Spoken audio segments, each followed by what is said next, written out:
Hi అండి. నేను చేసిన బ్రెడ్ ఆమ్లెట్ పిల్లలకి లంచ్ బాక్స్‌లోకి గాని, స్నాక్స్‌కి గాని చాలా బాగుండిద్ది. ఇక బ్రెడ్ ఆమ్లెట్ ప్రాసెస్ వచ్చేసి ఆనియన్, టమాటో, మిర్చి చిన్నగా అయితే చాప్ చేసుకోవాలి. మీరు ఎన్ని ఆమ్లెట్‌లు అయితే వేస్తారో అన్ని ఎగ్స్ అయితే వేసుకోండి. నేను ఒక ఆమ్లెట్ వేస్తున్నాను కాబట్టి ఒక ఎగ్ అయితే సరిపోయిద్ది.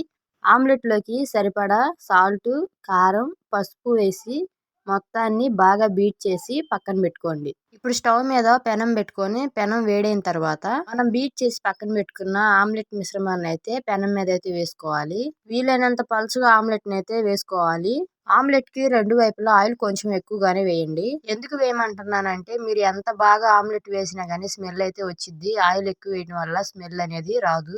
రెండు వైపులా ఆమ్లెట్‌లని కాల్చుకున్న తర్వాత ఒక బ్రెడ్ స్లైస్‌ని అయితే పెట్టుకొని, నేను వీడియోలో చూపించే విధంగా అయితే కవర్ చేసుకొని దాన్ని 2 పార్ట్స్‌గా అయితే డివైడ్ చేసుకోవచ్చు.